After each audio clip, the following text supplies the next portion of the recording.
Hey everybody, we're about to go live on 90.1. Sit back, relax, share the video because we're going to have a great show for you today.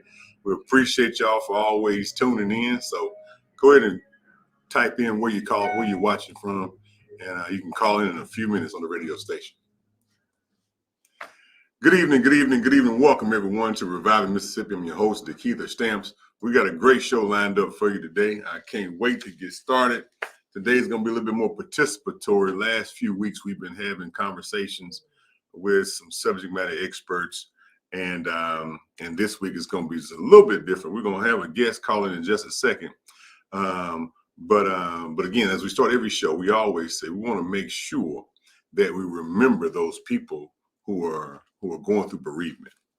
Bereavement is very critical because in times like this, it's very hard to bereave properly, go through death situations and even hospitalizations like we normally do, because we can't get together like we always have been and stay safe. So I know there's a myriad of different funerals that I would have normally have attended and have not. I've sent my condolences and those kinds of things from abroad, but I know just with me, I'm around so many people, especially when it comes to at the Capitol every day, and I don't want to get anybody's family sick, so I try to limit my goings, and many of us do.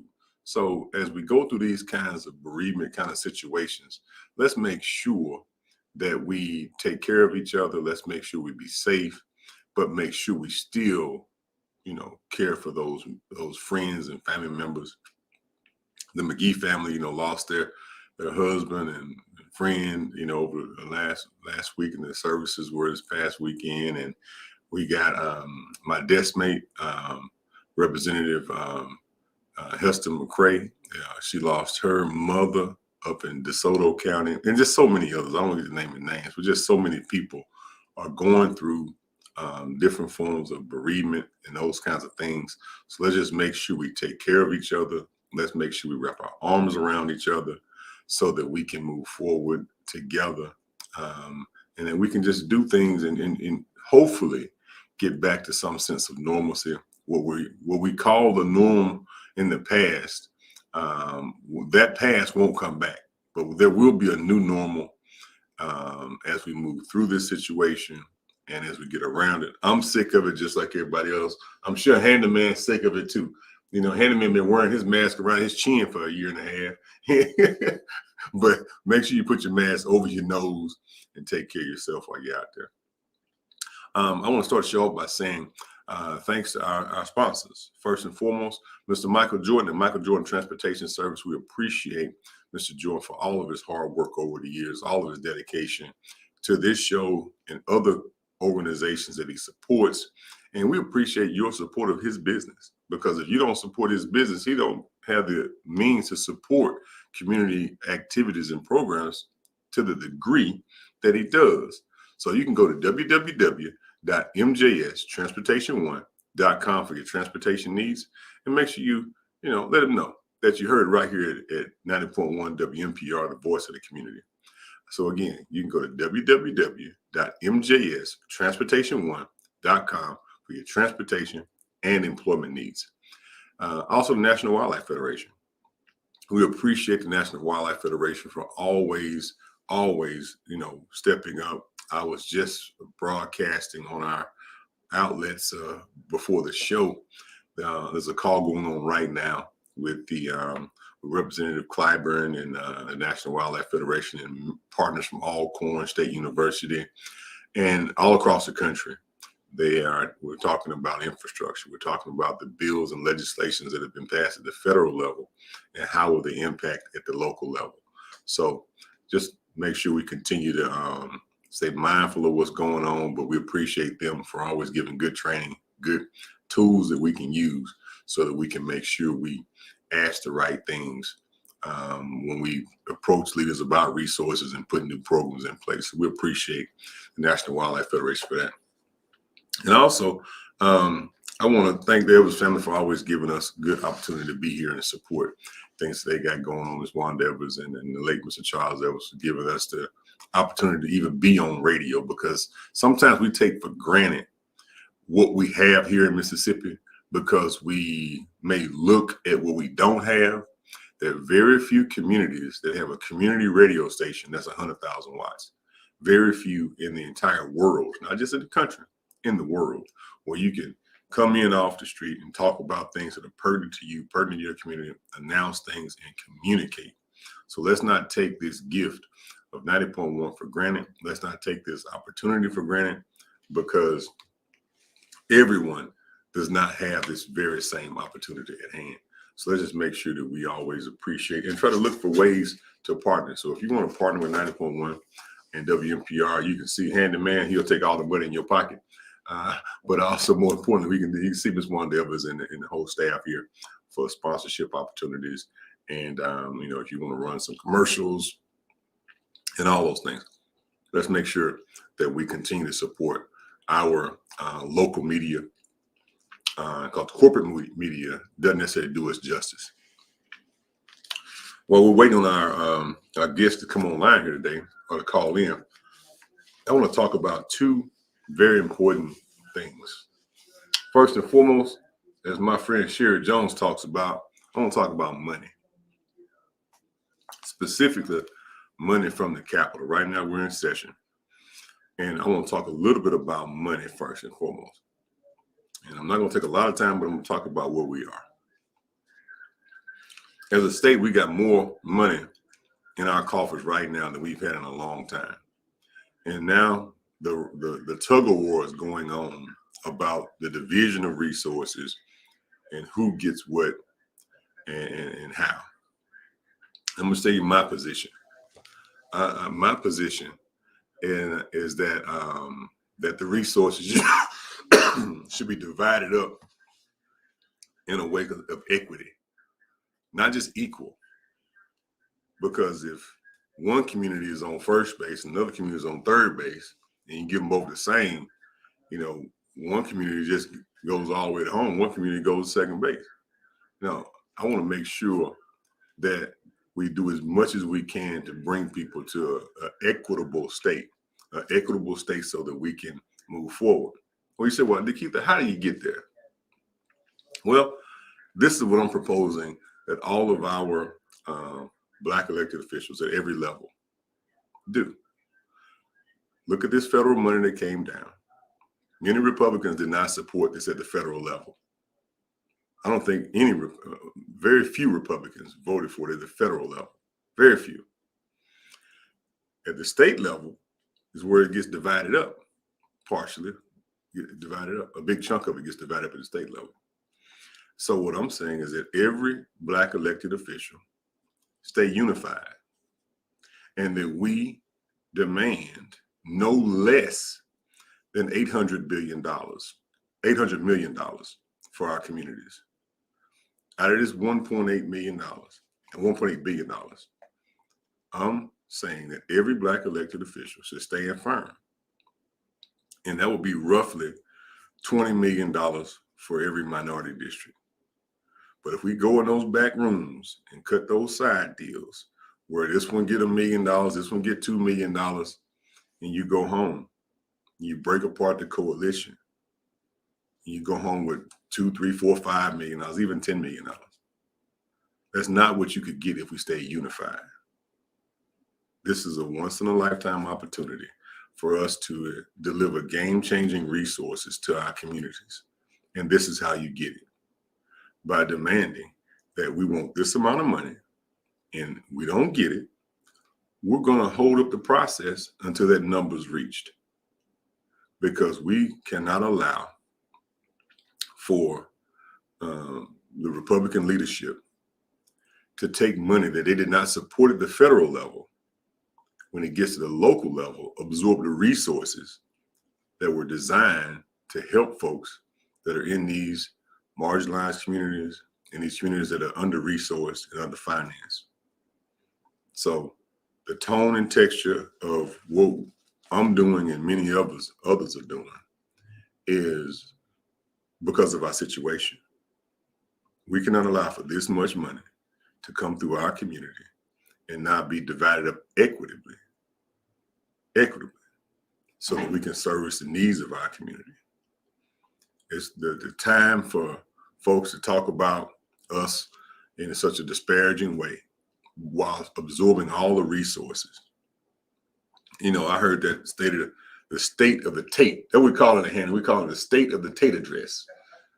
The state of the Tate address last night, basically said we're winning. No, we're not. We're losing. We're losing population, economy. All of our systems are broken and under-resourced. Our school systems, our prison system, our road system, our bridge system, our highway system, our rail system, our broadband system. If everything that every system that the state is in control of is failing, you can't stand up and say you're winning. My message, both privately and publicly, is that Mississippi is failing as a state, and the leadership is beating themselves on the chest as if we're winning. That's not acceptable. What's acceptable is for us to move forward.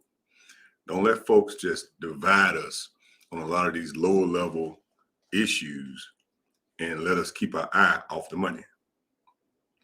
That's why we got to maintain our unity.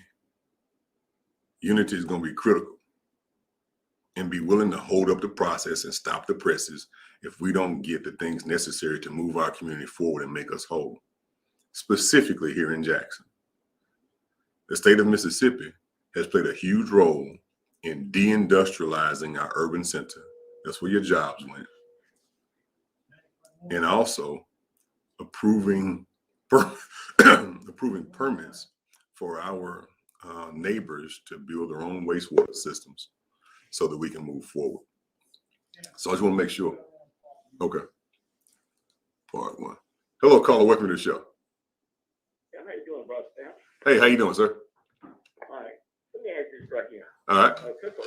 Since a lot of Republicans wasn't in favor of this money, getting this money and all that, then looks like they ought to be in control if they did, Well, I agree with that sentiment, but we got to take the government how it works, and but we definitely take that message to them, and we've been pounding hard, but we got to be willing to stand strong, stand together, and be willing to hold up the whole process unless our communities are funded appropriately.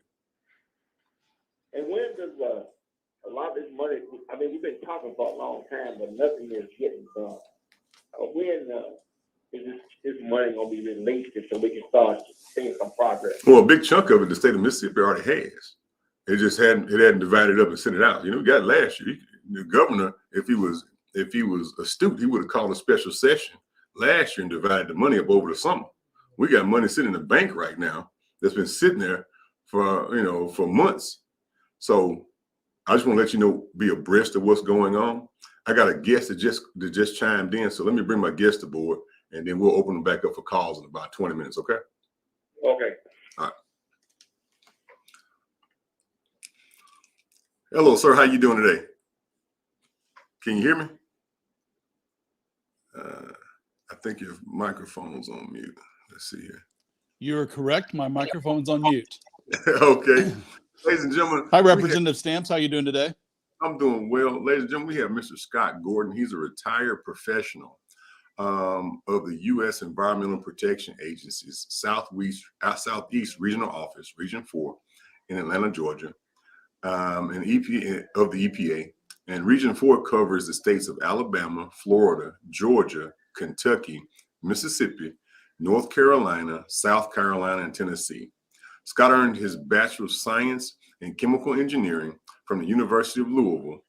He was with the EPA for 36 years, ladies and gentlemen, and has worked in compliance and enforcement areas such as the Resource Conservation and Recovery Act program, the Comprehensive Environmental Response Compensation and Liability Act program, the Underground Storage Tank program, the Clean Water Act, and the Safe Drinking Water Act.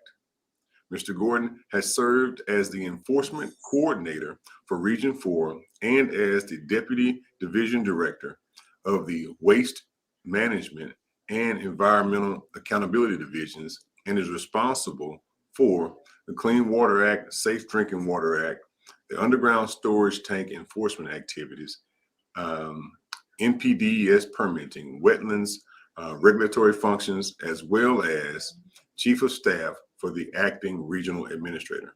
Mr. Gordon has received numerous awards for enforcement work, including national commendations for work in the city of Atlanta, sewer problems, Jacksonville showcase community efforts, and regulatory approaches to combined animal feeding operations. He also received EPA's 1999 Best Practices Award for outstanding innovations in enforcement and compliance assurance for publicly owned treatment works management operation and maintenance self-audit initiative. Scott retired from the US EPA in January 2020 as the Deputy Director of Enforcement. Post-retirement, he was nominated and received the Ira Layton Jr. Lifetime Achievement Award, the agency's highest career achievement honor, 4 months later. Ladies and gentlemen, I present to some and introduce to others, Mr. Scott Gordon. How you doing, sir? Thank you. Thank you. That was a lot of acronyms that the federal government threw at you. I really do appreciate it. You got to it quite well. I'm really pleased to join you all tonight, and I look forward to the conversation. Well, thank you for taking time out just to spend some time to give some insight. A lot of people talk about wastewater. They talk about issues that communities have. And Mississippi is just like other states. Not just Jackson has a stormwater problem. There are issues all over the state of Mississippi and all over Region 4. Could you just talk a little bit about the scope of our wastewater issues that we have across the region? So a lot of times here in Mississippi, we just talk about our problems and we kind of think like this is the only place that we have these issues. Talk about the issues a little more broadly. Sure. Yeah, there's nothing unique, unfortunately, about the problems with managing domestic wastewater sewage in Mississippi compared to all over the country. The government back in the early 70s put a great deal of money into moving us to the 21st century by modernizing wastewater treatment plants around the United States. Most of those were primary systems. They were oxidation ditches, very crude tools to manage wastewater. The government spent a lot of money through something called the Construction Grants Program that literally put billions of dollars in the ground to improve those systems to the secondary treatment systems we have today. A much more refined effluent is available to discharge once you send it through that system. Put a lot of money in the ground. And in the very beginning, of course, all those things work really, really well. They're sized appropriately. They don't leak. There's enough people to pay the revenue into the systems. So all things go along wonderfully. Unfortunately, over time, concrete wears out. Machinery wears out. And if you are not the most disciplined of utilities, that money isn't reinvested in that system starting literally at day one to make sure you have enough to replace those major improvements that have to occur sometime in the lifetime of those programs. So unfortunately for all of us across the United States, we're at that 40 to 50 years away from when that tremendous amount of money was put into public works. And all of those things are in due of a major overhaul. Right. I keep telling people it's really hard when you get that brand new car, but after about 3,000 or 5,000 miles, you better change the oil or that brand new car isn't going to go so well. So we're in a state of where we haven't put oil in our cars, in our sewer cars, for about 50 or 60,000 miles. And then you have all the other constraints of, we in this country have changed our industrial base quite a bit. Many of our Region 4 states, and certainly much of the country, had major industrial discharges into those wastewater treatment plants. So they were sized to handle really, really, really big things. Textile mills put out a lot of water. Pulp and paper mills put out a lot of water. The auto industry, the steel industry, you can keep going on with naming the industries. So they needed a big wastewater treatment footprint to treat that material. Well, You look around the United States today, we don't do much textiles. We don't do a lot of pulp and paper. Most of our steel comes from other countries who do it cheaper. We do get the benefit of the air quality and the wastewater and all and those things, but we've lost a lot of that capacity. So those systems that were built for one size should be much smaller today. And yet, to run a wastewater treatment plant, if you talk to the operators, to have a plant that's 3 or 4 times bigger than they have, that just fills up with water, and they've got to treat it, and that costs people a lot of money. So Mississippians aren't unique, unfortunately, in this need to really regroup and take a fresh look at their wastewater responsibilities. Luckily, we're in a time where the Biden administration is trying to make a tremendous investment into those same infrastructure projects around the country. So hopefully we have very wise folks, Representative Stamps, that will take that money and use it optimally in those systems. It's a gigantic task. And the only other unfortunate thing I have to tell you is there's no quick solution. It took us 40 or 50 years to get these systems in the shape they're in now. And it's going to take us, unfortunately, a number of years, it won't take 40 or 50, to kind of walk ourselves back to a place where we have the same water quality expectations that we did have in the mid 70s. I'll take a breath. That's fine. On our show, we have several levels of government that tune in because, we have mayors and council people that tune into our show, other state legislators in other states. What would you say when you talk about building disciplined utilities and being stewards? What would you say to local leaders as advice to both building internal capacity and to solving some of your sewer problems? So, we have to go back to the times of the Romans to realize the value of sewage and sewage management to the population. We manage sewage the way we do in the United States because it is a huge human health concern if it's not managed properly. And managing sewage is not a glamorous thing. It's not as pretty as a new fire truck. It's not as pretty as a new set of police cars. It's not, those are not glamorous things to put a pump in a location and move sewage from one place to another place. But yet those systems cost millions of dollars. Being able to fully understand your sewer system, I think, is a real obligation of local, county, and state leaders in any state. And it takes qualified people in your system, your wastewater treatment operators, to be able to fully dialogue with elected leaders to explain what their needs are. I tend to think that sometimes we don't always put in those sewer fees and things like that the portion a bigger portion should go back to the wastewater operators and the drinking water operators, because they really do perform a public health service to all of us. There's a number of people out there who are doing it really well. There's a number of engineering systems that are in place to allow people to really do the diagnostics of their wastewater and drinking water systems, to be able to better understand them, to start the fixes. But as I said, it's a very structured process and unfortunately a time-consuming one. One of the bigger issues that we have here in Hinds County is that we treat our water in one space by our reservoir and have to pump it over 114, 120 square miles. And, I've been screaming for years that we need more storage capacity throughout the system to, one, alleviate our plant so we don't have to run it at such a high rate. So we have capacity throughout the system. But also, if you run across issues and you have water towers in your community, now the consumer doesn't see the problem because the water's still on. But right now we depend, a large amount on the PSI of our plant to pressurize our system.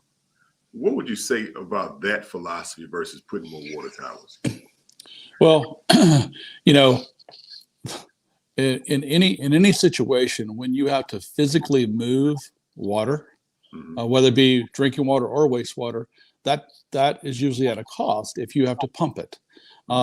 Gravity is everyone's friend in this game. So the more situations you can allow gravity to be the owner of the positive pressure that you need in a system, the better off you are. So putting in water towers does allow you to pressurize that system without physically pumping it as much. Well, that's like a breath of fresh air, because when I say that over the last 10 years I've been involved in this, people seem as though that I don't know what I'm talking about. And but I appreciate that.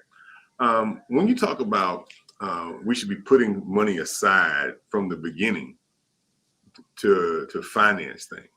I know when I buy a piece of equipment, I already start putting money aside just in my operation to replace that piece of equipment. At that point. Could you talk about that stewardship piece, that discipline piece? Well, I mean, and it is.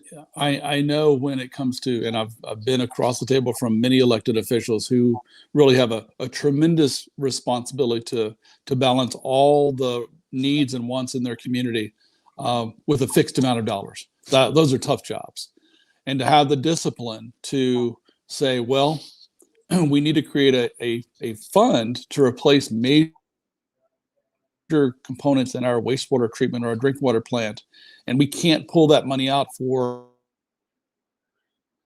Right. And you can't just pull the money out if you don't. Really seems big at the time. Go ahead. Money as you build your way from your system, and it's getting older, is one that most Americans don't do. I mean, I am that boring engineer that does start putting away money once my car's about 3 years old, because I know at about year 7 or 8 or 10, I'm going to need a new one. And I might not save it all, but I need to have a chunk of it in the bank to be able to make that purchase a little bit easier for me. And again, that's a tough thing. And the last thing that your customers want to hear from an elected official is, hey, good idea. I'm going to raise your rates another $2 a month because we really need that for our rainy day fund to fix our major sewer line. That's a hard thing to be able to communicate year after year. You're totally right. Let me shift a little bit to building internal capacity. I've been a proponent for years that every utility should have the ability to basically maintain itself inside the internal works of your public works department versus having to depend on contracting and those things to maintain your system. What are your thoughts about that? Well, every utility must have a certain amount of core capability. Because if you have to rush out and buy on the open market those services every time you need them, the older system's going to, as your system becomes older, those calls become more and more frantic. If to use the medical analogy, if you have a paper cut and you run to the emergency room, that becomes expensive. Best off, you go to the closet and pick those bandages up you've already picked up and you know how to put on, and you put them on your finger and you stop the bleeding. There are some things, Representative, that a utility might need once in a blue moon, and sure, those are opportunities to contract out because it's that just-in-time marketing kind of response where we don't really need that one specialty piece of equipment. We're going to go to a specialty place and get that. Right. But your day in, day out understanding of how to look at your pipes, look at your systems, look at your pumps, and be able to make those repairs makes common sense. If you could grow those talents at home and maintain them, much better off. The utilities, I've been involved over my career in a number of enforcement cases, and in the very beginning, usually a utility, because they have whatever understaffed or under technology, their systems had to in the short term go out and get some fairly expensive support from external. Right.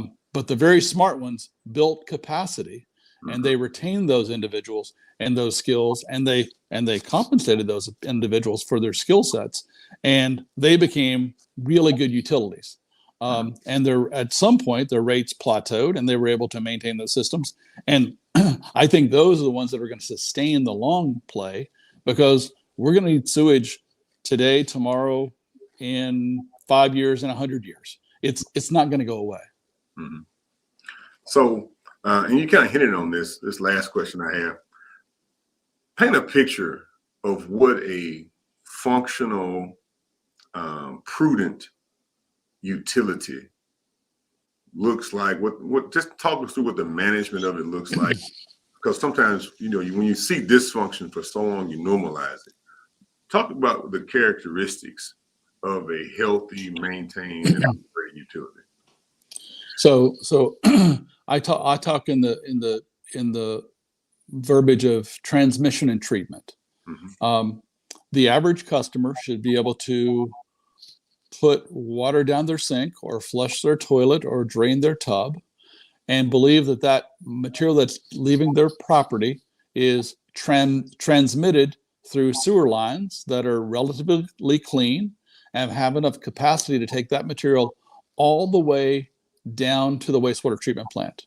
Mm-hmm. And at the wastewater treatment plant, it runs through a secondary biological system, and it's effectively discharged as fairly clear, very compliant wastewater into waters of the United States, or land applied. And that same utility is routinely looking to do preventative and progressive maintenance on their system. They're out there, they're smoke testing their lines on an annual basis to see if they have any major leaks. They are using closed circuit TV to actually look inside their sewer lines to see if they have debris, grease buildup, breaks in the line, because all of those systems, as they age, things move around. Concrete shifts, so you'll have fissures in those concrete that can oftentimes be fixed if you're actually looking at to try to find those problems. Mm-hmm. And in the worst scenarios, when the concrete wears out, you know enough about your system that you're actually replacing whole lines of pipe. So there's a lot of that prevention thing, shifting over to how the utility responds to when there is a release of sewage into the community, because those will happen. Mm-hmm. There are big rain events that no system can handle out there, and then those things that just happen. Somebody decides to open a manhole and put a grocery cart in there. We've seen all over the years. You can see crazy things happen to sewage, right. And you're going to get backups. But if a citizen can call the utility and say, "Hey, I've just seen a lot of sewage coming out of a manhole on 5th and Main," that utility knows how to go out there and cordon off that area, protect the citizenry from it, treat that material, remove as much of it from the environment as possible, and remedy the problem in real time. Those task orders can't sit on a desk and hope it gets better without actually acting. So it's both that preventative side and that human nature side and that customer service side. And all of that takes a lot of thought, money, and ultimately skill and conviction by both the workers at the ground level and the elected officials to see it through. You talked about thought, money, and skill. I've been trying to recruit people into this industry. It's not a sexy industry at all. It is not. But utility work is stable. It's a profession that everyone's going to need, and folks who are dedicated to it and are highly sought after. And, and just the industry as a whole. As we round up the show, let's talk a little bit about the opportunities in this industry that you've seen from your level, at a high level, and even down to the lower level. Well, I will tell you, and I've given this spiel many times. From a public safety standpoint and job security, being in wastewater that skill set's going to be, it's available in every community in the country. It is as transportable as a nurse is. They say if you're a nurse, you can get a job literally in any community. Well, if you're a skilled wastewater treater operator or a skilled sewer technician, you can walk into any public works director's office and say, I have the following skills. I can run a TV truck. I can smoke test. I understand how to do, spot repairs. I can do foam and in situ treatment. All of those things will get you in the door and get you a fairly good paying job in communities around the country. Yeah. I just don't think enough people understand that there are opportunities at every level that we need to be steering our young people towards. And in some cases, some of us need to go participate in. Well, I will tell you the communities that I've seen really make that commitment to show the community, and I'm talking, the elementary kids. Every elementary kid should go have that. We're going to have a field trip to the wastewater treatment plant. Mm-hmm. Hopefully, that wastewater treatment plant's in a really good shape, and it really shows them how it's supposed to run, not having a bad day. But understanding what happened. Did you mute yourself out? Let me see here. Hold on 1 second, Scott. I think we lost your vocal there. Did you mute yourself out there? Let me see here. I think we lost your vocals there. So, but what he was saying, ladies and gentlemen, is that young people need to participate in this industry and understand that there are opportunities there. We still can't hear you. I don't know. I see you on the screen here, but I don't. Try to go back out and come back in, see if that works. But again, ladies and gentlemen, we have Mr. Scott Gordon. He was with the EPA for 36 years in Region 4, and he has brought a good talent over the years, but also a good perspective.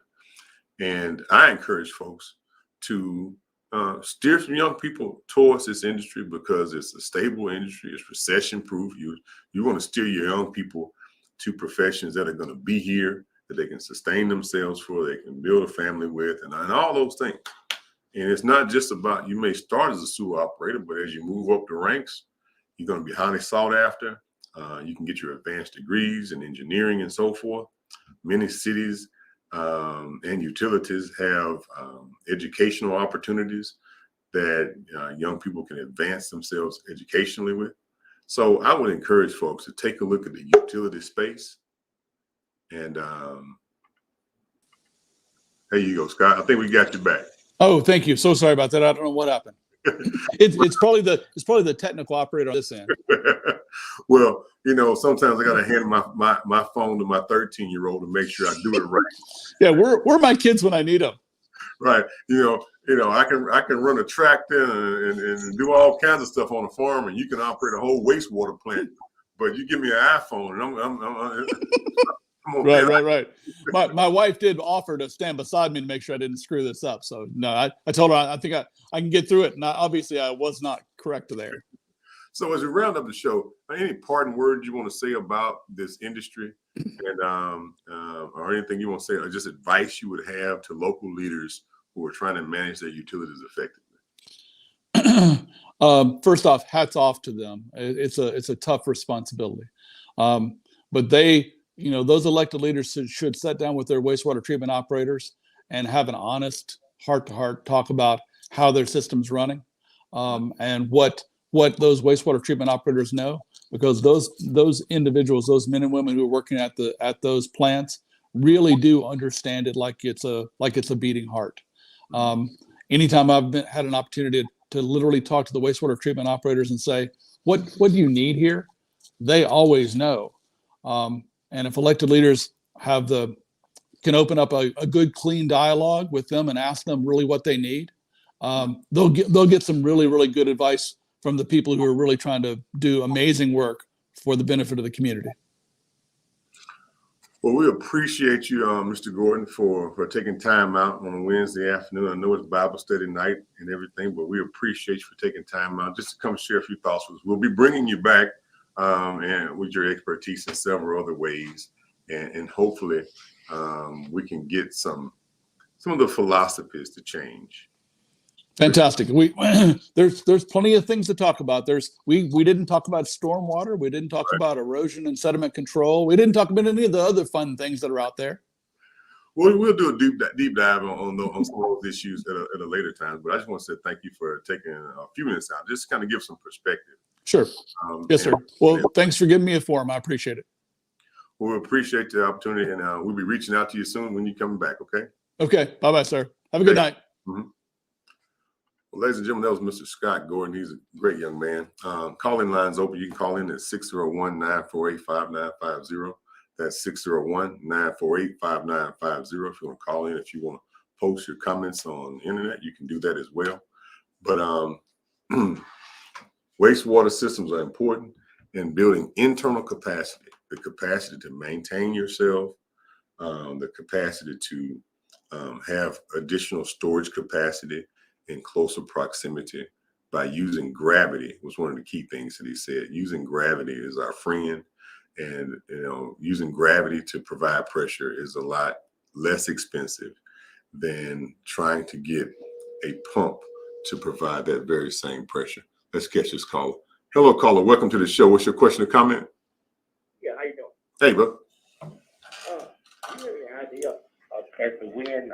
Come a little closer to your phone, like you sound a little far off, brother. What about now? There you go. Speak up a little bit for me.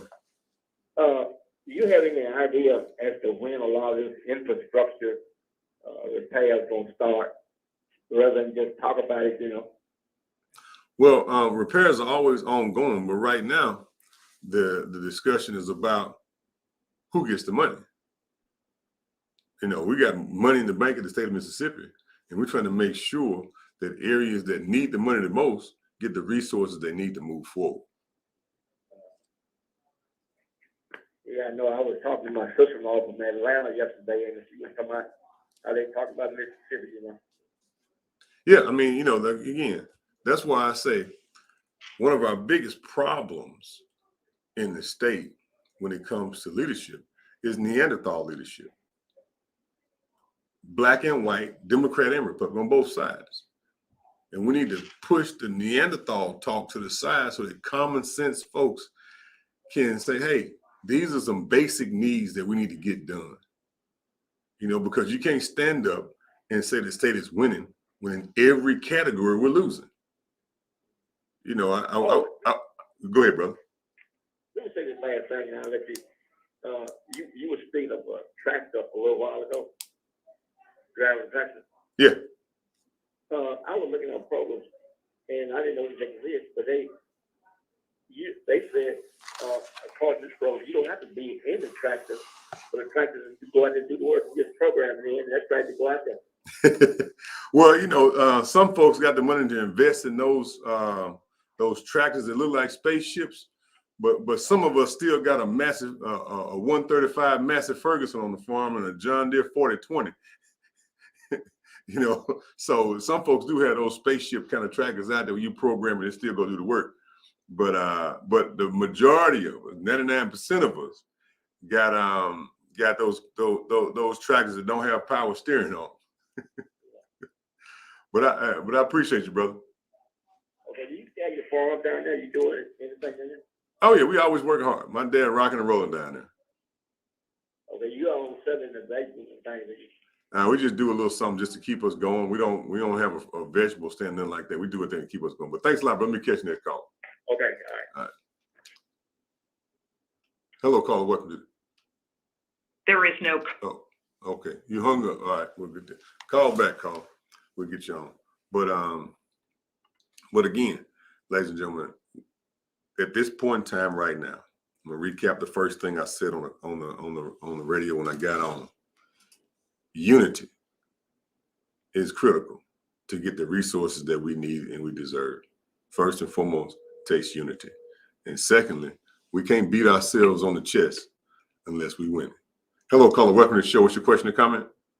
Yeah, that was $1 billion now that they trying to figure out what they're gonna do with it. You know, that COVID money. Yes, sir. Any new word on that? Well, that's what we've been talking about all evening, sir. Is when you call from Crystal Springs, how you doing, bro? Yeah, but that's what we're talking about.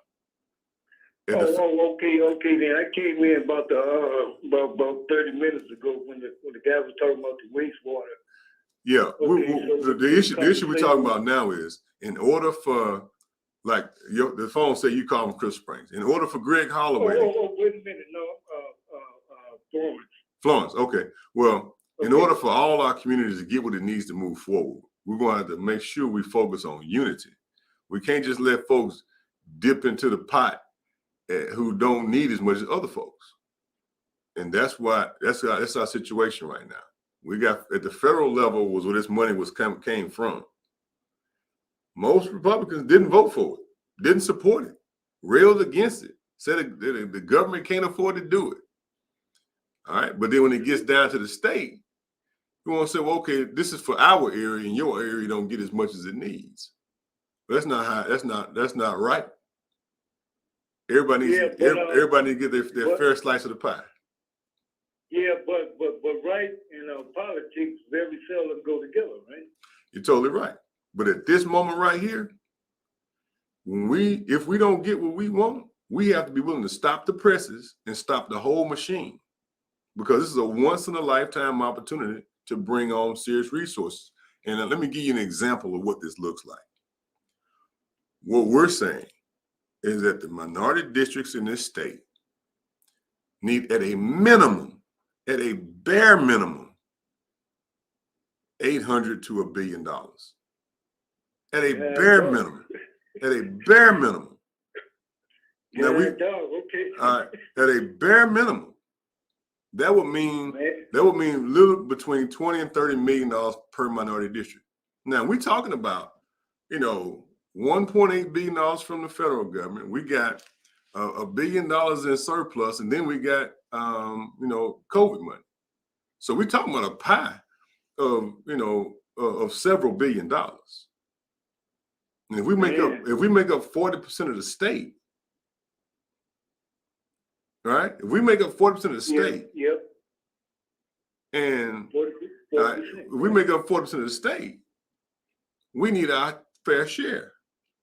And I don't want to hear squat from no white Republican about anything different. I don't want to hear it, because they've been robbing us in our communities for years. But the robbery has been assisted by some blacks. Would you agree? And that's why I said we need unity. And if any black break ranks in this moment, we need to make sure that we don't break ranks. That's my point.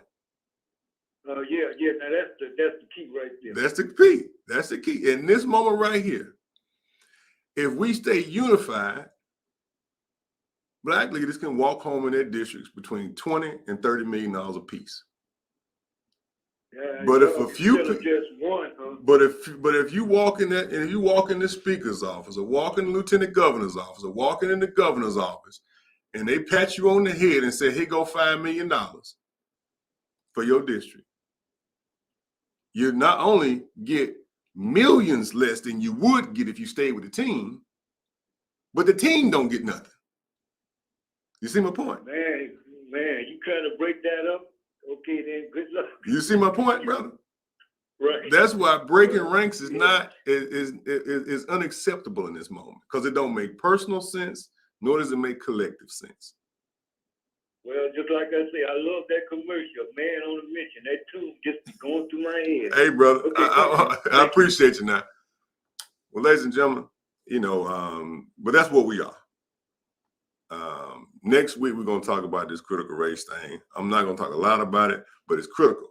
We got some folks down there who want to ban Black history being taught in schools. That's a whole show by itself.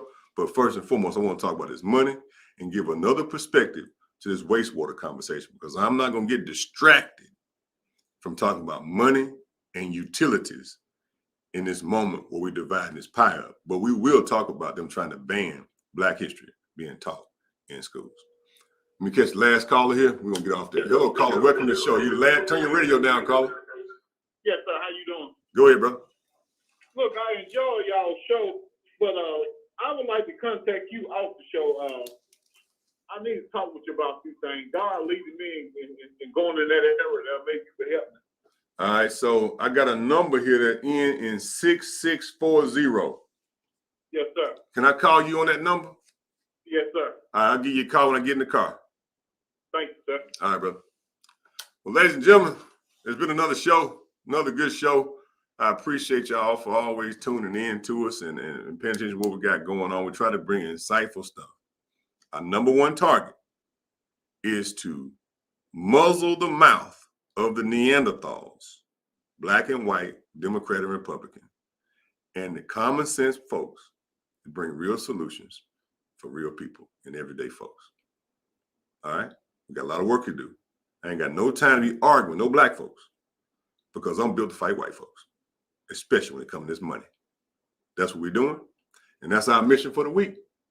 As we say at the end of every show, we always say, never let anybody put you in a position where you don't love your own people. Because when you hate your own people, you're part of the very oppression we're trying to lift ourselves out of. I love you, Jackson. I love you, Mississippi. Handy, get us out of here.